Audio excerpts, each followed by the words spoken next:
Qual é o segredo da felicidade? Não é? Como é que alguém pode ser feliz?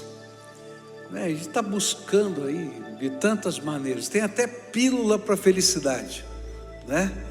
Gente, quais seriam os caminhos da felicidade? Alguns imaginam que para ser feliz a gente precisa ter tudo o que quer, e de repente a gente encontra pessoas que têm tudo o que desejam e são infelizes. Às vezes a gente imagina que para ser feliz a gente precisa disso ou daquilo, mas a Bíblia vai ensinar para a gente o segredo da felicidade. Paulo vai dizer em Filipenses capítulo 4, versículos 11, 12 e 13, que ele tinha descoberto o segredo da felicidade. Ele vai dizer assim: digo isso não porque esteja necessitado, porque aprendi a viver contente em toda e qualquer situação. Sei o que é passar necessidade, sei também o que é ter abundância. Aprendi o segredo de toda e qualquer circunstância, tanto de estar alimentado como de ter fome, tanto de ter em abundância como de passar necessidade. Tudo posso naquele que me fortalece. Vamos dizer juntos? Tudo posso naquele que me fortalece. Está fraquinho, né? Vamos dizer de novo? Tudo posso naquele que me fortalece. Mas como é que Paulo chegou a esse aprendizado? Como é que ele pôde chegar num determinado momento da vida, na cadeia, recebendo uma oferta para pagar o sustento dele na cadeia, e dizer: olha, estou bem, porque eu aprendi o segredo de estar bem em toda e qualquer circunstância da vida. Como é que funciona esse segredo na vida da gente? E a receita do segredo da felicidade, Paulo dá nos versículos 4 a 9 do livro de Filipenses. Filipenses capítulo 4, versículos 4 a 9, onde a palavra de Deus vai nos dar uma receita de como é que a gente coloca a felicidade na vida da gente. E a Bíblia diz assim: alegrem-se sempre no Senhor. Outra vez digo, alegrem-se. Que a moderação de vocês seja conhecida por todos, perto está o Senhor. Não fiquem preocupados com coisa alguma, mas em tudo sejam conhecidos diante de Deus os pedidos de vocês, pela oração e pela súplica com ações de graças. E a paz de Deus, que excede todo o entendimento, guardará o coração e a mente de vocês em Cristo Jesus. Finalmente, irmãos, tudo que é verdadeiro, tudo que é respeitável, tudo que é justo, tudo que é puro, tudo que é amável, tudo que é de boa fama, se alguma virtude há, se algum louvor existe, seja isso que ocupe o pensamento de vocês. O que também aprenderam, receberam e ouviram de mim, e o que viram em mim, isso ponham em prática, e o Deus da paz estará com vocês. Vamos orar a Deus? Pai querido, nesta hora, quando vamos falar de um assunto tão importante na vida de cada um de nós, Senhor, que é ser feliz, aprender a ser feliz, descobrir o segredo da felicidade. Ó Pai, que aquilo que a Tua palavra nos revela, aquilo que Paulo, Teu servo, inspirado pelo Teu Espírito Santo, pôde compartilhar conosco, seja aplicado pelo Teu Espírito Santo aos nossos corações. Abre a nossa mente, trata a nossa alma, é aquilo que clamo em nome de Jesus. Amém e amém. É interessante que tudo quanto a gente faz na vida é para tentar descobrir uma maneira de ser feliz nesta terra.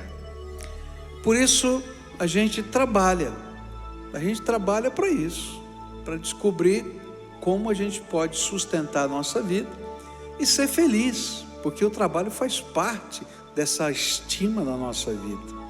Por isso nós nos casamos, E casar é uma coisa tão importante, porque a gente olha e fica esperando aquela pessoa com quem a gente quer dividir a vida.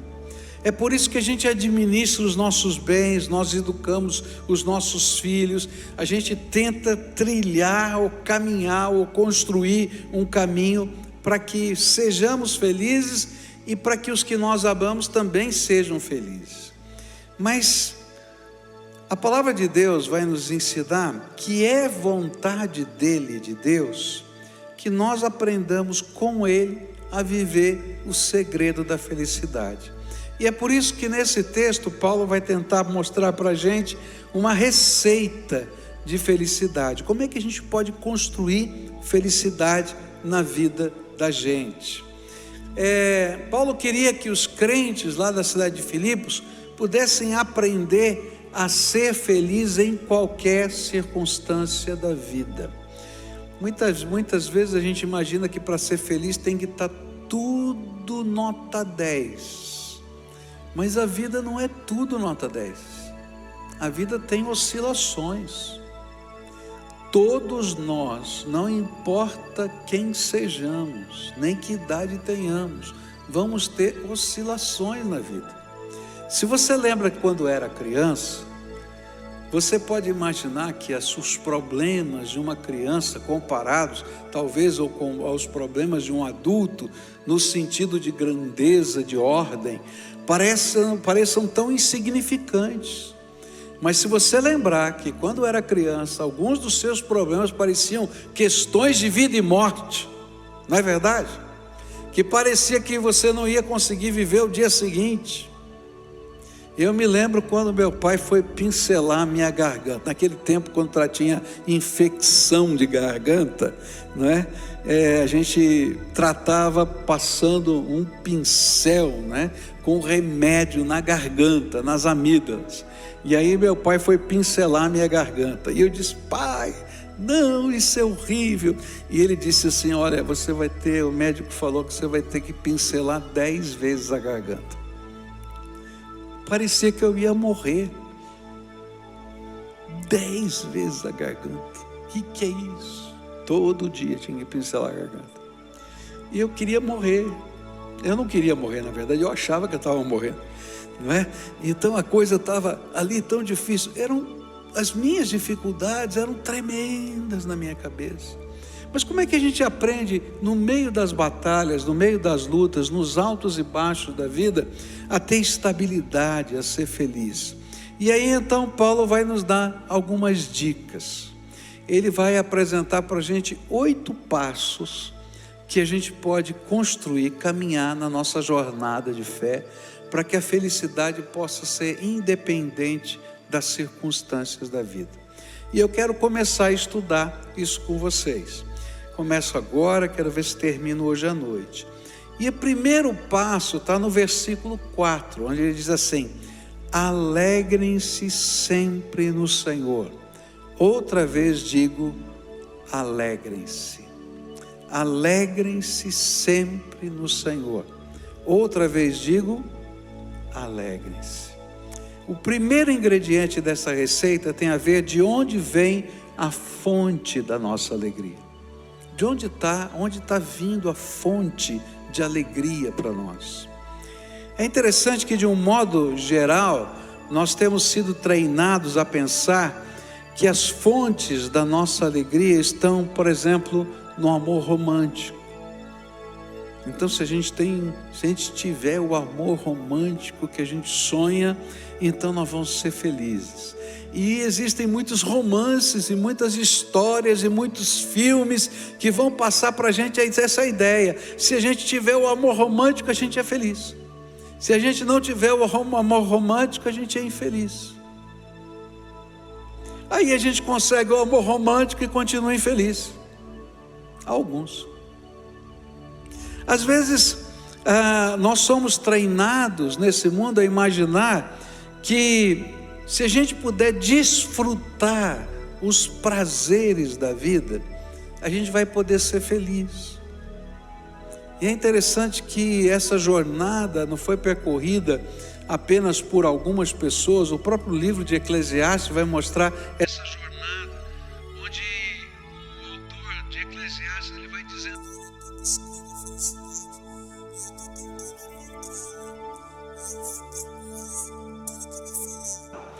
eu percorri todos os prazeres e descobri que eu estava vazio na minha alma e não descobri felicidade. Eu me dei o direito de ter o maior harém do mundo. Salomão tinha 1000 concubinas e 300 esposas. E ele disse: não descobri felicidade. Ele disse: olha, eu vou tentar a minha felicidade no trabalho. E então ele usou toda a sua sabedoria, sua engenhosidade para governar, para fazer. E depois chegou um dia que ele se enfadou. E ele disse: olha, o trabalho não dá toda essa alegria não. Chega uma hora que a gente se sente vazio. Depois ele pensou assim: olha, eu vou trabalhar e vou agora me envolver em toda a ciência, porque todo conhecimento vai me dar felicidade. E ele disse: estudei tudo o que eu podia estudar e descobri que eu estava vazio. Eu tentei ser o melhor de todos. E ele então colocou a sua esperança de felicidade no seu sucesso. E quantos de nós não colocamos a nossa esperança de felicidade no nosso sucesso, naquilo que a gente vai alcançar? Agora, o sucesso é uma coisa muito interessante, dura alguns segundos. Depois que ele passou, você celebrou um pouquinho, tem que correr atrás de outro, porque aquele do passado não sustenta a gente. Salomão foi um dos homens mais ricos do mundo. E ele disse: eu também não achei alegria, felicidade nisso. E eu podia continuar discorrendo as várias tentativas de felicidade. Por quê?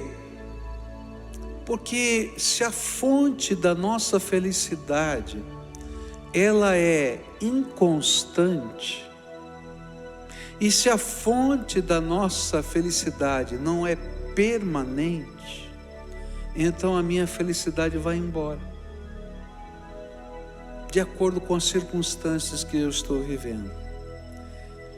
Mas se você quer ser feliz em toda e qualquer circunstância, então a fonte da sua alegria deve estar em um lugar mais sólido e imutável. E é por isso que Paulo vai dizer: alegrai-vos no Senhor. Outra vez vos digo, alegrai-vos. O que significa isso? Se a nossa estabilidade emocional, espiritual, de propósito, ela está focada na nossa comunhão com o Senhor, no propósito que Deus tem para a nossa vida e no poder dele intervindo nas circunstâncias ao nosso redor. Se ele é a fonte da nossa alegria, então não importa quais sejam as circunstâncias, a alegria não pode ser roubada da gente. Por quê? Porque se eu tenho comunhão com ele e ele fala comigo, então a paz de Deus que excede todo o entendimento vai guardar o meu coração, em qualquer circunstância. Se eu entendo que eu estou no meio do propósito de Deus, e não importa o que esteja acontecendo, Deus está no controle, e Ele não errou, Ele não falhou, Ele tem um plano para a minha vida, no lugar em que eu estou, então eu posso estar feliz. É interessante Paulo falar sobre a cadeia. Ele diz: eu estou aqui porque eu estou vendo o propósito de Deus, porque agora até a guarda pretoriana está se convertendo. E se eu posso crer no poder de Deus intervir em toda e qualquer circunstância ao meu redor, então os limites que estão à minha volta são pequenos diante da grandeza do meu Deus. O que Paulo está tentando nos ensinar é que a verdadeira felicidade nós só encontramos quando permitimos que Jesus seja o Senhor da nossa vida. Paulo, quando ele escreveu essa carta, preso lá em Roma, ele começa a agradecer àquela igreja o mandado de suprimento financeiro e o seu sustento na prisão. Mas ele escreve uma carta inteira falando sobre alegria, o tema da carta de Filipenses é alegria, porque ele sentia alegria, porque a fonte da alegria dele não estava limitada às correntes da prisão. Jesus era a fonte da sua alegria. E ele dizia isso para encorajar a igreja de Éfeso. Olha só, tem vários trechinhos dessa carta que são impressionantes. Ele diz assim, capítulo 1, versículos 12 a 14: quero ainda, irmãos, que saibam que as coisas que me aconteceram têm até contribuído para o progresso do Evangelho, de maneira que toda a guarda pretoriana e todos os demais sabem que estou preso por causa de Cristo. E os irmãos, em sua maioria, estimulados no Senhor por minhas algemas, ousam falar a palavra com mais coragem. E aí Paulo está dizendo assim, eu estou enxergando de outra perspectiva. Eu estou vendo o que está acontecendo comigo na perspectiva do reino. E ele está dizendo, olha, a minha prisão contribuiu para a missão, e ninguém pode deter o avanço da obra de Deus. E se eu estou no centro da vontade de Deus, então, aleluia, louvado seja o Senhor. E ele continua lá em Filipenses capítulo 1, versos 20 e 21, minha ardente expectativa e esperança é que em nada serei envergonhado, mas com toda a ousadia, como sempre, também agora, Cristo será engrandecido no meu corpo, quer pela vida, quer pela morte. Porque para mim o viver é Cristo e morrer é lucro. O que de pior pode acontecer? É morrer? E se eu tenho esperança e certeza da vida eterna, e sei que essa vida é só uma passagem, então a morte é lucro. Então por que eu estou angustiado? E o que Paulo está dizendo é que nem a morte pode roubar a minha alegria, porque eu tenho certeza da vida eterna e da herança que Ele já preparou para mim. E Paulo está dizendo assim, não serão as dificuldades presentes que roubarão de mim a alegria, pois Jesus é e sempre será a minha alegria. E aí a gente aprende coisas tremendas. Tem uma moça que está conosco aqui, a Jaqueline, ela conversou comigo essa semana, né?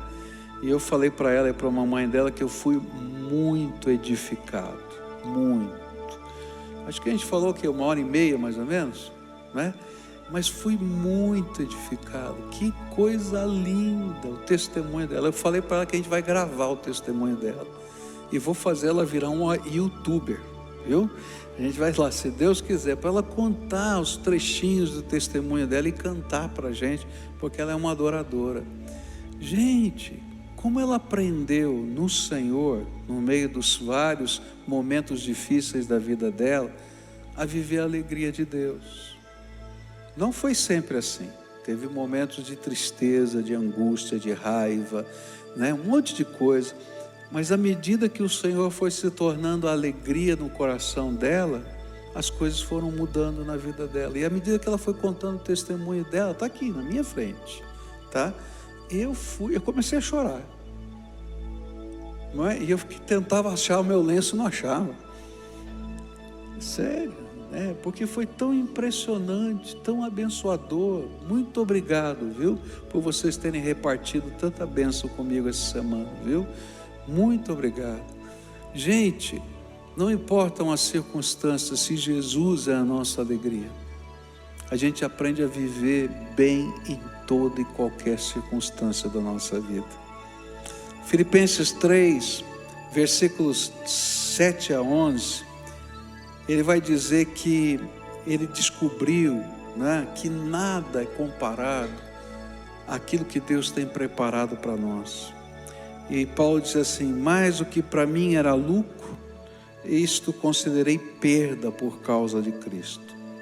Na verdade, considero tudo como perda por causa da sublimidade do conhecimento de Cristo, meu Senhor.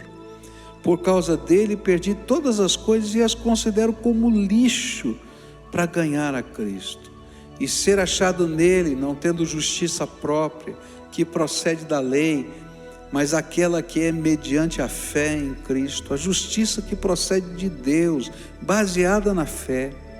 O que eu quero é conhecer Cristo e o poder da sua ressurreição, e tomar parte nos seus sofrimentos, e me tornar como Ele na sua morte, para de algum modo alcançar a ressurreição dentre os mortos. O que Paulo está dizendo aqui é o seguinte: olha, quando eu descobri a minha alegria em Cristo, qualquer outra coisa virou lixo. A palavra que está aqui na língua grega é um pouco mais forte que lixo, tá? Porque os tradutores foram um pouquinho mais polidos. A palavra que está ali é excremento. Exatamente essa palavra que está lá. Assim, olha, não tem sentido. Quando eu descobri o sentido da minha vida, que Jesus pode me dar alegria em toda e qualquer circunstância. Quando Jesus é a nossa alegria, tudo mais fica para trás. E a gente tem um alvo na nossa vida. E o alvo da nossa vida é Jesus, é o plano dele, é o propósito dele. E a nossa realização se dá nesse alvo que a gente está buscando segundo a graça de Deus. E Paulo vai dizer isso em Filipenses 3, versículos 13 e 14, ele diz assim: irmãos, quanto a mim, não julgo havê-lo alcançado, mas uma coisa faço, esquecendo-me das coisas que ficam para trás, e avançando para as que estão diante de mim, prossigo para o alvo, para o prêmio da soberana vocação de Deus em Cristo Jesus. Uma das coisas que eu tenho visto na vida de muita gente que perdeu a alegria é que elas se focam no passado. Você já viu isso? Quanta gente que perdeu a alegria fica focado no passado. Ah, porque me magoaram, ah, porque fizeram isso comigo, ah, porque falaram tal coisa de mim, ah, porque meu pai, ah, porque minha mãe, ah, porque o meu chefe. E a gente só fica olhando para trás. E Paulo diz assim: olha, quando a gente coloca a nossa esperança em Cristo, a gente deixa o que ficou para trás e vai focado em Jesus, seguindo a luz dele, seguindo a orientação dele, de mão dada com ele, grudado nele, para o alvo da vocação que ele me deu, através do seu poder e do seu nome. E a gente vai marchando na direção do futuro. Quem fica preso ao passado, perde o futuro e o presente. Porque no presente se lamenta do passado, e para o futuro não tem esperança, porque acha que o seu passado determina o seu futuro. Quem determina o meu futuro sou eu junto com Deus, e eu vou me grudar nele, porque em cada passo com ele eu vou descobrir o sentido da minha vida e a minha alegria. O que a palavra de Deus está dizendo é que se o foco da nossa alegria é Cristo, o seu plano, a sua vontade, a sua glória, a eternidade que Ele tem preparado para nós, então o que pode nos roubar a alegria? Se Ele está conosco todos os dias até a consumação dos séculos. É interessante que quando alguém treina para ser campeão mundial, não importa qual a modalidade do seu esporte, seus músculos vão doer. O seu tempo de treinamento vai ser intenso. Mas a sua alegria não está no músculo doendo, mas está na vitória que ele almeja alcançar. Essa é a sua alegria. Então, se você quer ser feliz, não concentre a sua alegria, a sua esperança, a sua felicidade nos músculos que doem. mas no alvo que o Senhor preparou para nós, no plano, na companhia dEle, na presença dEle, no incentivo dEle, no poder dEle que se revela na nossa fraqueza. E quando isso acontece, eu posso todas as coisas naquele que me fortalece. Segunda coisa, e vou parar com essa segunda coisa aqui nesta manhã. Verso 5 diz assim: que a moderação de vocês seja conhecida por todos, perto está o Senhor. Bom, primeiro ingrediente foi: sua alegria tem que estar em Cristo, não nas coisas. Segundo ingrediente para nossa felicidade é a moderação que pode ser vista em nosso estilo de vida. A palavra aqui, traduzida por moderação, precisa ser compreendida através do seu uso nos tempos antigos. Essa palavra significa, em primeiro lugar, aquilo que é a concepção geral da vida e, portanto, o que é apropriado, correto ou adequado para a nossa vida.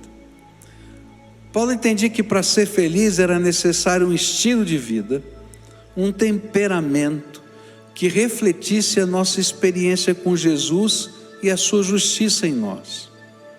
É uma certa doçura proveniente da graça salvadora operando em nós.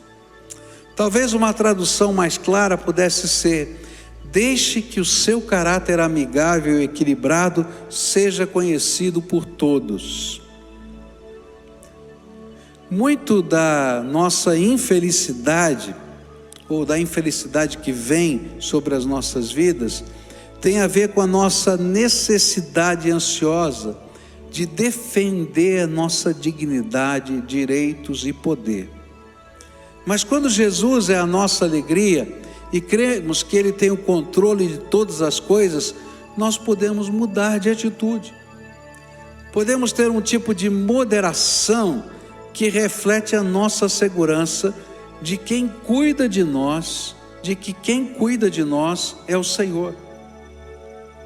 E mesmo que a gente tenha que sofrer algum dano, a gente sabe que esse dano é temporário, pois o Senhor já está chegando, e a sua vinda é próxima, e na consumação de todas as coisas, as possíveis perdas são irrisórias. Quanto da nossa energia a gente gasta para defender a nossa dignidade, a nossa honra, a nossa posição, os nossos direitos, a nossa força? Quer ver uma coisa? Começa a ter uma briga em casa. Pode ser entre marido e mulher, né? Começa a ter uma briga. Você pode começar a perceber essa busca de honra e dignidade no tom da voz. Não é verdade? Um sobe o tom da voz, o que o outro faz? Sobe um pouquinho mais. Daqui a pouco está todo mundo gritando.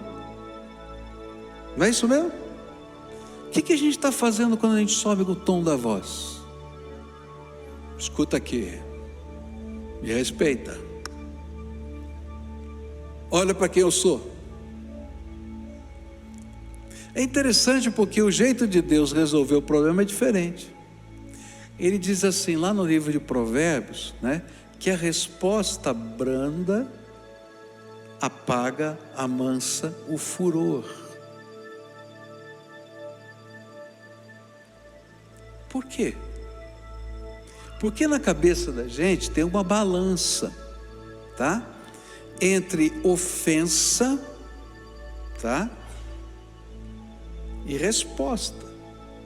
Tem lá uma balança. Pensa uma balança de batateiro, tá? Então, se eu sou ofendido, o que eu espero? Eu quero colocar o balança no equilíbrio de novo, não é? Então eu vou devolver uma outra ofensa para ficar igual.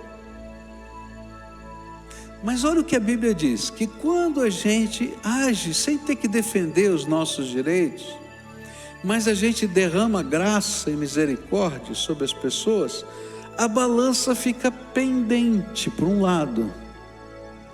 E sabe o que gera do outro lado da balança? Culpa.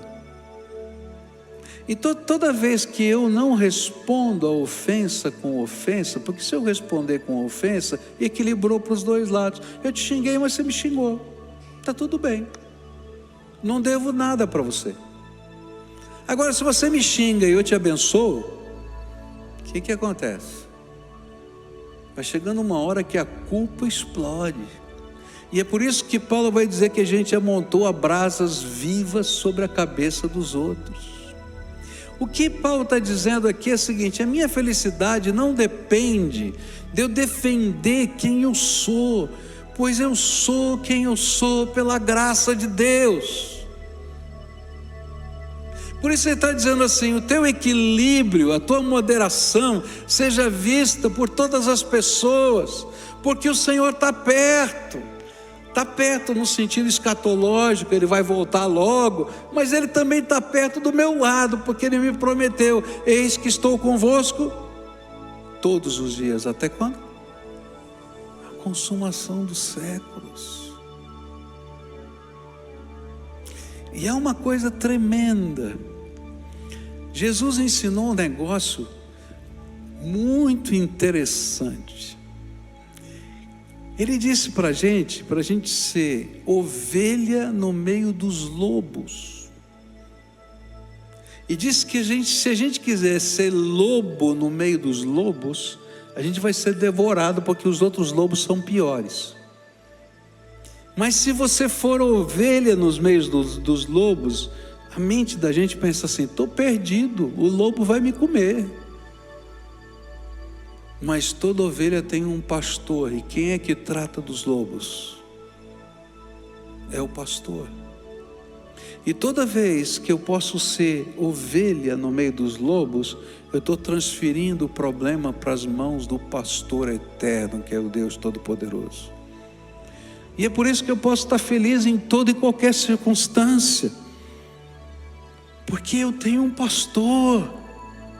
E eu não preciso ficar defendendo o meu direito. Eu posso viver uma equidade, uma moderação.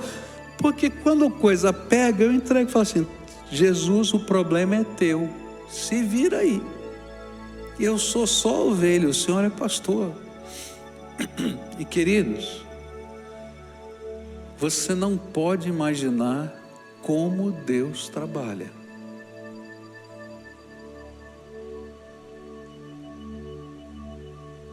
Deus trabalha, Ele fala, Ele ministra, Ele toca, Ele dá sonhos, Ele dá visões, Ele move corações de governantes. Ele é o Senhor. Então Paulo está dizendo: você quer uma segunda receita? Então aprenda a viver essa equidade, essa moderação, essa dependência, em que você não precisa defender os seus direitos, porque Ele é o Senhor que está cuidando de você. Quanta infelicidade existe por falta desse tipo de moderação. Eu já vi situações tristes acontecerem dentro da igreja. Eu já vi, por exemplo, brigas de marido e mulher. Eu estou falando de dentro da igreja, não estou te falando de fora não, que terminaram em agressão, murro e pontapé, e algumas na delegacia da família, para vergonha nossa.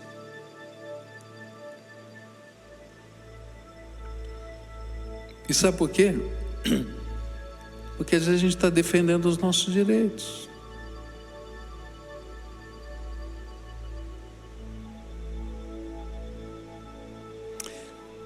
Eu já vi muitas pessoas perdendo seus amigos no meio do caminho da vida,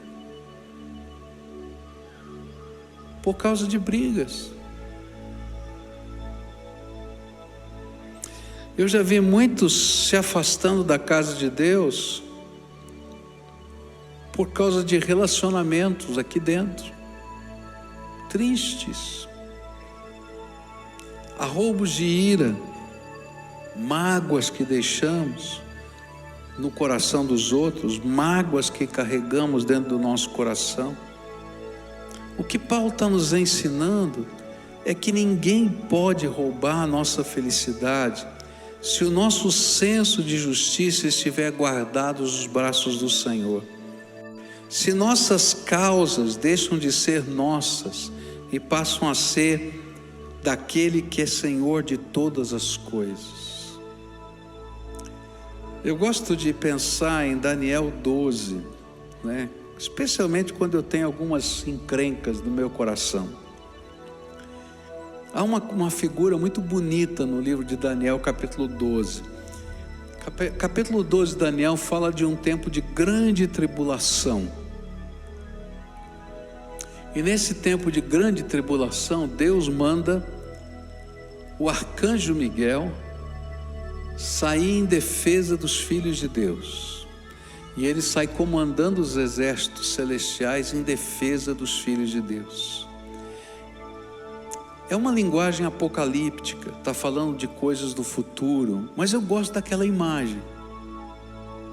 E eu fico pensando assim, que em muitos momentos da minha vida, quando eu entrego na mão de Deus os meus direitos, o Senhor diz assim, deixa que eu cuido. Em alguns momentos ele começa a dar ordem aos anjos do céu e diz assim, Miguel, pode capitanear o meu exército, porque eu quero que o meu exército seja colocado a favor do meu servo. E de repente, o Deus dos exércitos celestiais coloca o seu exército a meu favor. Será que eu teria alguma força maior do que essa? Por isso Paulo vai dizer, posso todas as coisas naquele que me fortalece. Tem tanta coisa que está acontecendo que eu não consigo discernir, mas Deus consegue. Então por que eu devo perder a minha paz, a minha alegria, a minha moderação, quando aprendo a colocar nas mãos do meu Senhor todas as causas? Quando Ele move os seus exércitos celestiais para socorrer os seus filhos. E então, por causa de Jesus, que todos os homens possam ver a minha moderação, aquela que guarda o meu coração, pois a minha fé nele permite descansar nos seus braços. E o conselho de Paulo aqui é, deixa a ira de lado, as picuinhas, as amarguras, a vingança, a necessidade de fazer justiça pelas suas próprias mãos e descanse no Senhor. E assim a sua moderação será prenúncio da sua felicidade no Senhor. Eu quero confessar para você que essa é uma área que eu tenho muita luta no meu coração. Já falei do meu sangue italiano aqui para você, não falei? E ele corre nessas veias, você nem imagina. Mas eu sempre fui abençoado com uma palavra da minha esposa. Quando vinha aquele negócio assim, que vem, ele vem, continua vindo. Ela olhava para mim assim e dizia, não perca a sua santidade. Jogava um banho, jogava um balde de água fria. Que palavra sábia. Que palavra sábia. Eu tinha que morder a língua de vez em quando. Mas o que ela estava falando é aquilo que Paulo está nos ensinando. Que a sua moderação seja conhecida de todos os homens por causa de Jesus. Então, se você estiver vendo os conflitos, não perca a sua santidade. Deixa Deus continuar a ser Deus na sua vida. E se tiver alguma coisa que te incomoda muito, entrega na mão do Pai, porque se for preciso, Ele vai mandar Miguel, seus anjos. E aí Ele vai cuidar do jeito dele. E se houver alguma perda, ela é só temporária. Porque Deus é fiel para nos dar muito mais abundantemente além daquilo que pedimos ou pensamos. Eu me lembro de um dia que eu estava fazendo um funeral. Terminou o funeral, estava na igreja lá da Alameda, e eu saí para pegar meu carro. E foi a sensação mais estranha que eu tive, porque eu falei assim, eu tenho certeza que meu carro estava aqui. Sabe, tem vezes que a gente sai e não sabe onde pôs o carro, tem que falar a verdade. Com certeza você já foi no shopping e não lembra onde você estacionou o carro, não é? Mas eu tinha certeza, eu tinha estacionado o carro aqui. E eu olhava assim, olhava e olhava, aí passou um irmão, tudo bem, pastor? Falei, Falei, o que aconteceu? Falei, eu acho que roubaram o meu carro, porque eu tenho quase certeza que ele estava aqui. E aí então fomos à delegacia, eu fiquei tão triste. Roubaram o carro. Mas uma semana depois, o seguro pagou o carro que tinha sido roubado, e eu peguei um 0. E eu saí de carro 0 e disse assim, Senhor, eu nunca te agradeci por um ladrão.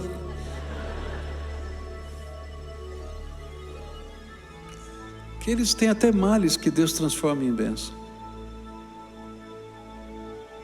Quantas vezes na tua vida Deus pegou um mal e transformou numa bênção?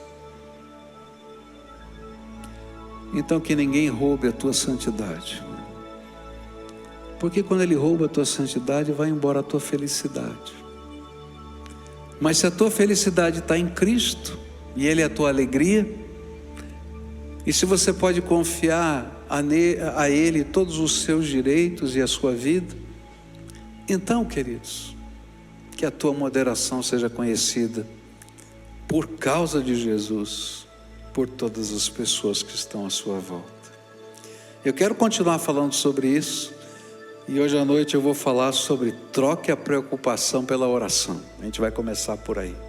Mas fica de pé agora para a gente orar ao Senhor, porque essas lições que a gente está tratando aqui, elas são muito simples.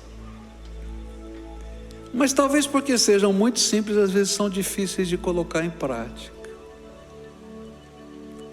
A minha primeira pergunta para você hoje de manhã é: onde está a tua alegria? Onde você tem colocado a tua alegria? A fonte de alegria na tua vida? E se você for sincero, você vai perceber que às vezes a tua fonte de alegria está em coisas que vão passar. E se a fonte da tua alegria estiver numa coisa que vai passar, então você vai perder a tua felicidade. Troca, coloca em Jesus, no plano dEle, no propósito dEle, o chamado dEle na tua vida, a fonte da sua alegria. Se você estiver tentando segurar tudo nas tuas mãos, você não vai conseguir viver bem. Você está preso ao passado, está preso ao presente, está preso ao futuro, está tentando controlar tudo. Se você é um cara controlador, está perdido. Porque você não vai ter mão suficiente para tudo que você tem que controlar, querido. Agora, se você aprende a colocar os seus direitos na mão do Senhor, e deixar que Ele seja o pastor e você só ovelha, então não importa se tem lobo do nosso lado, o pastor cuida do lobo. Isso é problema dele. E a vara e o cajado do Senhor nos consolam. E se for preciso um exército, Ele vai mandar Miguel, o comandante dos exércitos celestiais. É isso que está na Bíblia. A palavra de Deus diz que os anjos são ministros de Deus a nosso favor. Eu não entendo muito como é que funciona o ministério dos anjos, mas eu creio na palavra de Deus. Se for preciso, Ele vai colocar uma legião de anjos na frente da gente, ao redor da gente. Por isso a Bíblia diz: os anjos do Senhor, o anjo do Senhor acampa-se ao redor daqueles que o temem e os livra. E é por isso que Paulo diz: posso todas as coisas naquele que me fortalece.